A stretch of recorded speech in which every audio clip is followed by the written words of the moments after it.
আসসালামু আলাইকুম। বাংলাদেশে ভূমির মালিকানার রেকর্ডীয় দিক থেকে সবথেকে গুরুত্বপূর্ণ একটি রেকর্ড হিসেবে যে রেকর্ডটিকে বিবেচনা করা হয় বা যে রেকর্ডটিকে সবাই মিলে কিন্তু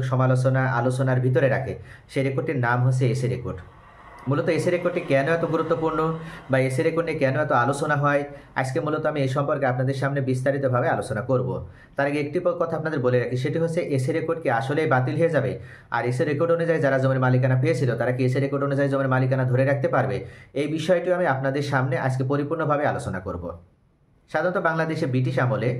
যে রেকর্ডটি পরিচালনা করা হয় সেই রেকর্ডটির নামকরণ করা হয়েছিল সিএস রেকর্ড, যার পূর্ণরূপ হয় ক্যাডেস্ট্রিয়াল সার্ভে বা কিস্তোয়ার জরিপ। আর এই জরিপটি মূলত ছিল দুই ভাগে বিভক্ত। এখানে দুইটা উদ্দেশ্য নিয়ে জরিপ কার্যক্রম পরিচালনা করা হয়। এক নম্বর উদ্দেশ্য ছিল চিরস্থায়ী বন্দোবস্তের মাধ্যমে জমিদারদের যে জমির মালিকানা প্রদান করা হয় সেই জমিদারদের নামে নামে তাদের জমির পরিমাণ উঠিয়ে সেটা রেকর্ডভুক্ত করা। আর দ্বিতীয়ত হচ্ছে জমিদার, যেহেতু জমিদার উনি তার জমি করে না বা উনি তার জমি চাষাবাদ করে না, ওনার অধীনস্থ প্রজা যারা যারা ওই জমি চাষাবাদ করে বা জমিদারদের কাছ থেকে যারা কবুলিয়ত নেওয়ার মাধ্যমে ওই জমি চাষাবাদ করার অধিকার পেয়েছিল তাদের নামও খতিয়ানে অন্তর্ভুক্ত করা। মূলত জমিদারদের অধীনস্থ যে প্রজা তাদেরকে রায়ত বলা হতো। এই যে দুইটা উদ্দেশ্য বা দুইটা মালিকের নামে আলাদা আলাদাভাবে খতিয়ান সৃজন করার জন্যই বা একই খতিয়ানে আলাদা আলাদা পৃষ্ঠাতে এই মালিকদের নামকরণ করার জন্য বা মালিকদের নাম ওঠানোর জন্য এবং কে কোন জমি কতটুকু ভোগ দখল করছে এই বিষয়গুলো বিস্তারিতভাবে উল্লেখ করার জন্য বা সেটা লিপিবদ্ধ করার জন্যই মূলত ব্রিটিশ সরকার এই সিএস রেকর্ডটি পরিচালনা করে থাকে। পরবর্তীতে যখন ব্রিটিশ সরকার বিতাড়িত হয়ে গেল এবং সেই সময়ে পাকিস্তান সরকার ক্ষমতায় আসলো, আর পাকিস্তান সরকার ক্ষমতায় এসে সর্বপ্রথম ব্রিটিশদের যে জিনিসটা ওনারা বিলুপ্ত করে দিল সেটি হচ্ছে জমিদারি প্রথা একবারে উচ্ছেদ করে দিল। কেননা জমিদারি প্রথা ছিল সম্পূর্ণ একটা জুলুমের পথ। এখানে জমির একমাত্র মালিকানা জমিদারদের প্রদান করা হয়েছিল, আর জমিদারের অধীনস্থ প্রজা যারা তারা জমিটা শুধু ভোগ দখল করতে পারত, চাষাবাদ করতে পারত, কিন্তু ওনারা কখনো বলতে পারতো না যে এই জমির চিরস্থায়ী বা স্থায়ীভাবে এই জমির মালিক আমি। এই কথাটি ওনারা কখনো বলতে পারতো না।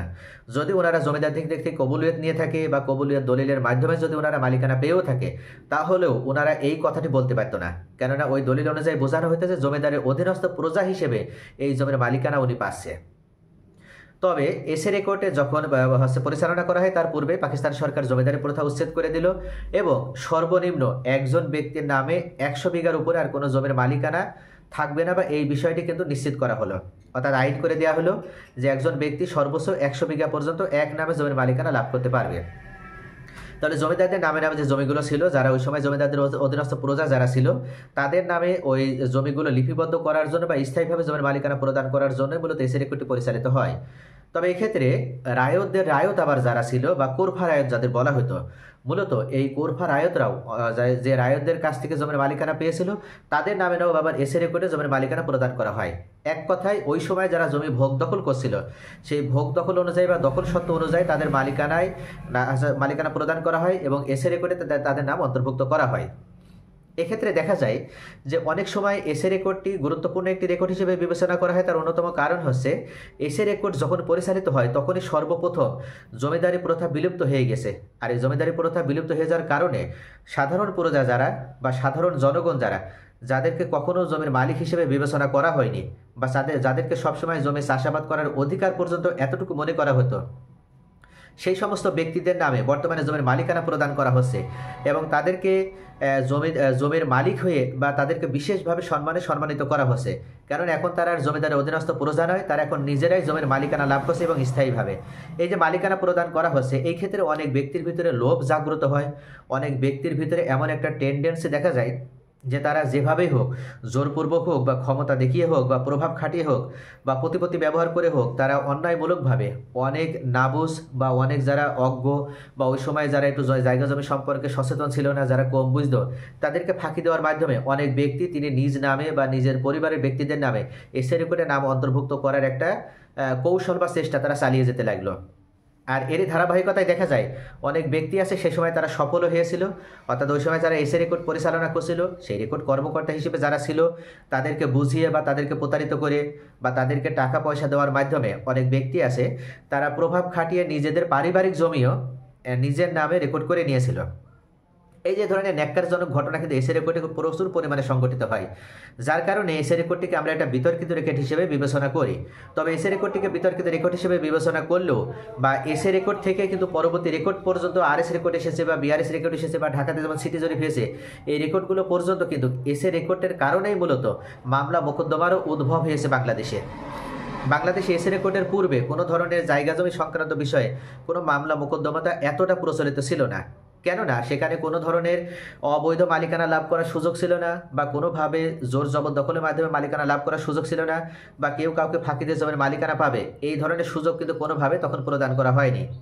যার কারণে যখন সিএস রেকর্ডের সময় চলে গেল বা জমিদার প্রথা উচ্ছেদ হয়ে গেল এবং সেই সময় যখন এসএ রেকর্ডের কার্যক্রম শুরু হলো, ওই সময় দেখা গেল যে জোর জবরদখলের মাধ্যমে তার নামে কোনো জমির মালিকানার ডকুমেন্টস নেই, সঠিক কোনো প্রমাণ নেই, বা পূর্বে তাদের কোনো ওয়ারিস পূর্বসূরি জমির মালিক ছিল এমন কোনো প্রমাণও নেই, কিন্তু তারা জোর জবরদখলের মাধ্যমে এসএ রেকর্ডে নিজের নাম অন্তর্ভুক্ত করে নিয়েছে। আবার তারা বিভিন্নভাবে জাল জালিয়াতের মাধ্যমে জাল দলিল তৈরি করে নেওয়ার মাধ্যমে তারা এসএ রেকর্ডে নিজেদের নাম ওই জাল দলিল দেখানোর মাধ্যমে এসএ রেকর্ডের নাম উঠিয়ে নিয়েছে। এরকম অহরহ সংগঠিত হয়েছিল, যার কারণে পরবর্তীতে যারা সিএস রেকর্ড পরবর্তী যাদের নাম এসএ রেকর্ডে আসার কথা ছিল, সেই সকল ব্যক্তিরা যখন বঞ্চিত হয়েছে তারা তখন দেখলো তাদের জমি পাওয়ার কথা ছিল বা তাদের নামে জমি আসার কথা ছিল, কিন্তু তাদের সেই জমি তাদের কাছে আসতে দেওয়া হয়নি, বা মাঝখানে তাদেরকে প্রতারণা করা হয়েছে এবং সেই জমিটা তারা অবৈধভাবে অন্য কোনো ব্যক্তি নিজেদের নামে নিয়ে নিয়েছে। এটা দেখে কিন্তু সেই ব্যক্তিবর্গ যারা সঠিকভাবে জমির মালিক হওয়ার কথা ছিল বা সিএস রেকর্ডে যারা মালিক ছিল তাদের পরবর্তী ওয়ারিশ যারা, তারা কোর্টে শরণাপন্ন হলো এবং মামলা করলো এবং রেকর্ড কারেকশনে মামলা করলো। অনেক ক্ষেত্রে তারা যদি তাদের জমি দখলে না থাকে তাহলে দখল পুনরুদ্ধারেরও মামলা করলো। এই যে বিষয়গুলো, এই জায়গা জমি সংক্রান্ত মামলাগুলো কিন্তু এসএ রেকর্ড পরবর্তী সময় থেকে মানুষের সামনে এসেছে, যার কারণে মূলত আমরা এসএ রেকর্ডটিকে একটি সমালোচিত বা বিতর্কিত রেকর্ড হিসেবে বিবেচনা করি এবং এটি অপূর্ণাঙ্গ রেকর্ড হিসেবে বিবেচনা করা হয়। তবে যদি এসএ রেকর্ডটিকে একবারে বিলুপ্ত করে দেওয়া হয় সেক্ষেত্রে কি আসলে এই সমস্যার সমাধান হবে? আসলে তা হলেও কিন্তু সমাধান হবে না, কেননা এসএ রেকর্ডে যে সম্পূর্ণই ভুলভাবে মালিকের নাম চলে এসেছে বা ভুল মালিকের নামে এসএ রেকর্ড পরিচালিত হয়েছে এটাও কিন্তু সম্পূর্ণ সঠিক নাই। সেখানে কিছু পরিমাণ দুর্নীতি হয়েছিল, আর সেই কিছু পরিমাণ দুর্নীতি সংশোধনের জন্য বর্তমানে সরকারের পক্ষ থেকে আরও কিন্তু সুযোগও প্রদান করা হয়েছে। আর এক্ষেত্রে সবথেকে ভালো সুযোগ প্রদান করা হয়েছে বর্তমান অন্তর্বর্তীকালীন সরকারের সময়ে। এই সময়ে যেহেতু কোনো ধরনের দুর্নীতি হবে না এবং জায়গা জমি সংক্রান্ত মামলা বা যে কোনো মামলায় দ্রুত নিষ্পত্তির ব্যবস্থা করা হচ্ছে, এমনকি যারা জাজ হিসেবে সেখানে ভূমিকা রাখবে বা জজ হিসেবে বিচারক হিসেবে ভূমিকা রাখবে তারাও কিন্তু কোনো ধরনের দুর্নীতির সুযোগ নিয়ে অবৈধ মালিকের নামে রায় ঘোষণা করতে পারবে না। সত্যিকার অর্থে যারা প্রকৃত মালিক বা মালিকানার ডকুমেন্ট যাদের আছে তাদেরকে জমির মালিকানা প্রদান করতে হবে এবং রায়ও তাদের পক্ষেই প্রদান করতে হবে। যে কারণে যদি এরকম আপনাদের সাথে হয়ে থাকে, অর্থাৎ পূর্বে সিএস রেকর্ডে আপনারা মালিক ছিলেন কিন্তু পরবর্তীতে এসএ রেকর্ড বা আরএস রেকর্ডে আপনাদের মালিকানা আসেনি বা আপনাদের নামে রেকর্ড হয়নি, সেক্ষেত্রে আপনারা এখন চাইলে আপনাদের জমি সকল ডকুমেন্টসগুলো আপনারা সংগ্রহ করে যদি দেখেন যে বর্তমানে যাদের নামে রেকর্ড হয়ে আছে এদের নিজের কোনো সঠিক প্রমাণ নেই বা আপনাদের পূর্বসূরি তারা এদের কাছে জমি বিক্রয়ও করেনি বা এদের সাথে কোনো ধরনের এওয়াজ বদলও করেনি, কোনো ধরনের বিনিময়ও করেনি, বা এক কথায় কোনোভাবে এদের কাছে জমি হস্তান্তর করেছে এর কোনো সঠিক প্রমাণ এদের কাছে নেই, সেক্ষেত্রে আপনি ধরে নেবেন যে এরা অবৈধভাবে বা জাল জালিয়াতের মাধ্যমে বা প্রতারণার মাধ্যমে আপনাদের অধিকারের পাওয়া জমি বা আপনাদের হকের জমি তারা নিজেদের নামে রেকর্ড করে নিয়েছে বা সেই জমি তারা দখল করে খাচ্ছে। এক্ষেত্রে আপনারা বর্তমান কোর্টে মামলা পরিচালনা করলেই আপনাদের জমির মালিকানা ফিরে পাবেন এবং আপনাদের জমির মালিকানা সকল ডকুমেন্টস থাকার কারণেই আপনাদের পক্ষে কিন্তু রায় প্রদান করা হবে এবং যারা দোষী সাব্যস্ত হবে তাদের কাছ থেকে জমি ছিনিয়ে নেওয়া হবে এবং তাদেরকে প্রয়োজনে শাস্তির আওতায় নিয়ে আসা হবে। তাহলে ভিউয়ার্স, আশা করি বুঝতে পারছেন যে এসএ রেকর্ড মূলত বাতিল হবে না, তবে এসএ রেকর্ডের যে ভুল হয়ে গেছে ভুল সংশোধনের জন্য আপনার কাছে সুযোগ আছে, আপনি চাইলে সে সুযোগ গ্রহণ করতে পারবেন।